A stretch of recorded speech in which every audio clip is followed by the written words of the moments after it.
Hello guys, मैं शशिपाल। कैसे हैं आप लोग। गाइस, आज मैं फिर से आपको एक मेकअप बताने जा रही हूँ। देखिए, हमारे सारे मेकअप मैं जितनी भी करती हूँ, सबसे पहले मैं आईज़ का आई शेडो अप्लाई करती हूँ और आईब्रोज़ का शेप देती हूँ गाइस, चाहे वो मेरा ब्राइड मेकअप हो या मेरा पार्टी मेकअप हो। क्योंकि मुझे ऐसा लगता है कि अगर हम आईज़ का मेकअप पहले कर लेते हैं तो हमारे मेकअप में बहुत फिनिश लुक आता है और हमारा मेकअप कहीं से भी बिगड़ने का चांस नहीं रहता है। तो देखिए, सबसे पहले मैं इनकी आईब्रोज़ का शेप दे रही हूँ। इनके आईब्रोज़ में थोड़ा डिफरेंस था गाइस, लेकिन शेप के बाद दोनों आईब्रोज़ एकदम प्रॉपर लग रही हैं। अगर हम आईब्रोज़ का बहुत अच्छे से शेप देते हैं गाइस तो आईब्रोज़ का शेप बहुत अच्छा आता है। और अगर हमें थोड़ा कर्व चाहिए तो देखिए, इस तरह से कंसीलर से मैं इनके आईब्रोज़ को थोड़ा और उठा रही हूँ ताकि आईब्रोज़ बिल्कुल उठ के और अच्छे से कर्व के साथ हाइलाइट्स हो। जब हम आईब्रोज़ का शेप देते हैं गाइस तो कंसीलर से भी हम उसको बहुत अच्छे से सेट कर सकते हैं। और देखिए, कंसीलर अप्लाई करने के बाद मैंने एक ब्यूटी ब्लेंडर लिया है और उससे मैं कंसीलर को सेट कर रही हूँ। और इस तरह से गाइस, मैं इनको दोनों आइज़ पे कंसीलर अप्लाई कर रही हूँ और कंसीलर को मैं ब्यूटी ब्लेंडर से बहुत अच्छे से सेट कर दूँगी। देखिए, ब्लेंडिंग भी बहुत से कंसीलर को, लेकिन आप कंसीलर को सेट करने के लिए बहुत लाइट ब्लेंडर की नीड होती है। मतलब प्रेशर, बहुत लाइट प्रेशर की ज़रूरत होती है। जब आप ब्लेंडर से सेट करते हैं तो बहुत लाइट लाइट हाथों से उसको सेट करिए। और अब देखिए, मैंने इनके आइज़ पे पाउडर सेटिंग की है गाइस। सेटिंग पाउडर से हम उस कंसीलर को सेट कर देते हैं तो जब हम आई शेडो अप्लाई करते हैं तो हमारे शेड्स जो हैं बिल्कुल स्मूथ और फ्लॉलेस लगते हैं। तो इस तरह से देखिए, मैंने पाउडर से कंसीलर को सेट कर दिया है और अब मैं इनको आई शेडो अप्लाई कर रही हूँ गाइस। मैंने आउटर कॉर्नर में एक डार्क पर्पल शेड लिया है और उसको मैं पहले ब्लेंड करूँगी, क्योंकि इनको मैंने 3 शेड इनके आइज़ पे अप्लाई किए हैं। Purple, dark green, purple green and golden. Inner corner पे मैंने गोल्डन सिमर यूज़ किया है। जब हम आई शेडो लगाते हैं गाइस, हमें बहुत फ्लफ़ी ब्रश की नीड होती है ब्लेंडिंग करने के लिए। आपका ब्रश बहुत बड़ा नहीं होना चाहिए, क्योंकि अगर ब्रशेस काफ़ी बड़े होंगे तो आपको ब्लेंडिंग में भी मुश्किल होगी। तो देखिए, अभी तो मैं इनको ग्रीन शेड अप्लाई कर रही हूँ, पर्पल के साथ उसको अच्छे से मिक्स करूँगी और मिक्सिंग बहुत सही होनी चाहिए गाइस। और इसके बाद मैं ये एक शिमर शेड उठा रही हूँ जो कि गोल्डन है। अब ये मैं इनर कॉर्नर पे इसको, गाइस, जब एकदम इनर पे जाते हैं तो हमें ब्रश की नीड होती है, हम फिंगर से उसको अप्लाई नहीं कर सकते। आप मिडिल में अगर आपको सिमर यूज़ करना है तो आप कर सकते हैं, लेकिन इनर कॉर्नर में हमें थोड़ा ब्रश की नीड होती है और हमारा ब्रश बहुत छोटा और पॉइंटेड होना चाहिए, मतलब मीन्स फ्लैट होना चाहिए, ताकि इनर कॉर्नर में हम अच्छे से आई शेडो को अप्लाई कर पाएँ।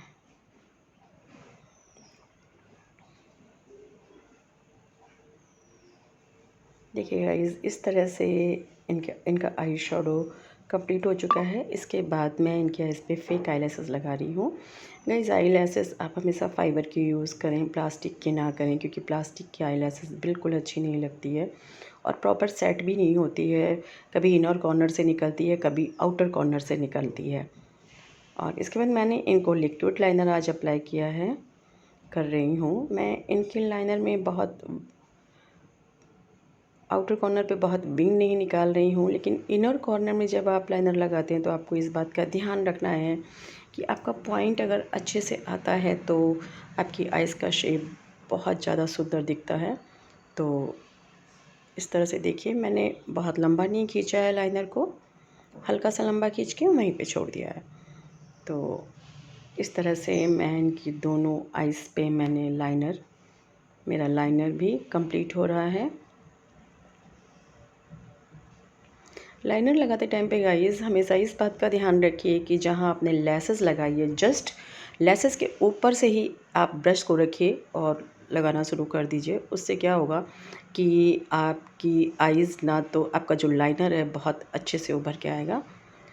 और देखिए, मैंने इनको भी केवल लाइनर कंप्लीट होने के बाद मैंने इनके फेस को क्लीन किया वेट वाइप से। उसके बाद प्राइमर लगाया। प्राइमर के बाद डायरेक्ट मैं इनको फाउंडेशन लगा रही हूँ, क्योंकि इनकी स्किन भी बहुत अच्छी थी। इनको आइज़ के नीचे डार्क सर्कल थे, तो मैं इन डार्क सर्कल्स को कंसीलर से हाइड करूँगी। तो पहले मैं फाउंडेशन अप्लाई कर रही हूँ। फोरहेड पे कभी भी फाउंडेशन बहुत ऊपर तक नहीं ले जाना चाहिए गाइस। हेयर लाइंस तक आपको फाउंडेशन नहीं टच करना है। मतलब जो फाउंडेशन आपने आईब्रोज़ के बीच फोरहेड पे रखा है उसी को आपको ब्लेंड करना है ऊपर तक, क्योंकि अगर आपने पूरे फोरहेड पे ज़्यादा फाउंडेशन अप्लाई किया तो वो बहुत ज़्यादा ही दिखता है और बहुत ज़्यादा ओवर लगता है। तो इस चीज़ का हमें ध्यान रखना है। हमेशा हमें आईब्रोज़ के बीच जो फोरहेड है थोड़ा सा ऊपर वाले पोर्शन पे फाउंडेशन अप्लाई करके उसी को ब्लेंड करना है। मतलब पूरे फोरहेड पे फाउंडेशन नहीं लगाना है। पूरे फोरहेड पे अगर आप फाउंडेशन लगाएंगे तो बहुत ज़्यादा ओवर लगता है वो।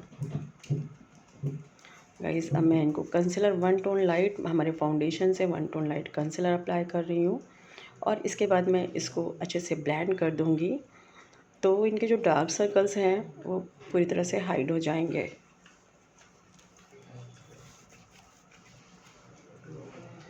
इस टाइम पे मैंने थोड़ा बड़ा ब्यूटी ब्लेंडर लिया गाइस। आप लोग छोटा ब्यूटी ब्लेंडर आता है जो छोटा वाला, आप वो यूज़ कर सकते हैं, क्योंकि बड़े ब्यूटी ब्लेंडर से थोड़ा सा ब्लेंड करना थोड़ा सा मुश्किल होता है।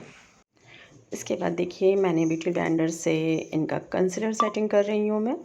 गाइस कंसीलर सेटिंग के बाद मैं सेटिंग पाउडर से कंसीलर को सेट करूँगी, और इनके फाउंडेशन को मैंने ट्रांसलेट पाउडर से सेट किया था गाइस। मैंने सेटिंग पाउडर इनके फेस पे यूज़ नहीं किया था। तो इस तरह से देखिए वन साइड कंसीलर सेटिंग हो गई है।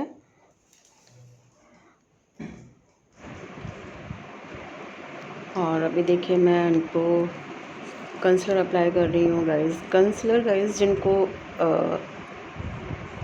अंडर आई डार्क सर्कल्स होते हैं गाइस, उनको कंसीलर अप्लाई करना मस्ट हो जाता है, और जिनको नहीं होते हैं उनको हम नहीं भी लगाएं तो चलेगा, लेकिन जिनको हैं उनके ऊपर ये कंसीलर का अप्लाई करना मस्ट हो जाता है। और जब हम डार्क सर्कल्स को हाइड करने के लिए कंसीलर अप्लाई करते हैं तो गाइस उसको प्रॉपर हमें ब्लेंड करना है। अगर आप प्रॉपर ब्लेंड नहीं करेंगे तो जो हमारी फाइन लाइंस होती हैं वो एकदम अलग दिखती हैं, और कंसीलर को हमें तुरंत सेटिंग पाउडर से सेट भी करना होता है गाइस। जब हम सेटिंग पाउडर का यूज़ कर लेते हैं तो हमारा कंसीलर वहीं पे सेट हो जाता है, और आइज़ एकदम डार्क सर्कल्स भी हाइड होते हैं और हमारी फाइन लाइंस भी छुप जाती हैं। कुछ फाइन लाइंस देखिए अगर बहुत पास से देखेंगे तो आपको विजिबल तो होंगी। और इस तरह से देखिए अभी मैं इनके फेस को अपलिफ्टेड कर रही हूँ, अपलिफ्टेड शेप दे रही हूँ कंटूरिंग शेड से, क्योंकि इनका फेस थोड़ा सा गोल था तो उसको मैंने दोनों तरफ से ये शेप दिया। और अभी मैं नोज़ की कंटूरिंग कर रही हूँ, क्योंकि नोज़ भी थोड़ा सा छोटी है गाइस और थोड़ा सामने से ब्रॉड थी। तो इस तरह से मैंने इनकी नोज़ को भी थोड़ा सा थिन किया। और आप कंटूरिंग जब शेड्स अप्लाई करते हैं फेस पे तो उसको ब्लेंड करना, प्रॉपर ब्लेंड करना बहुत ज़रूरी होता है। अब लास्ट में रहा ये लिपस्टिक और हो गया ये मेरा makeup done. Guys sorry guys, आपको कैसा लगा मेरा मेकअप? अगर थोड़ा सा भी अच्छा लगा हो तो प्लीज़ लाइक, सब्सक्राइब और शेयर ज़रूर करें guys. Thank you so much.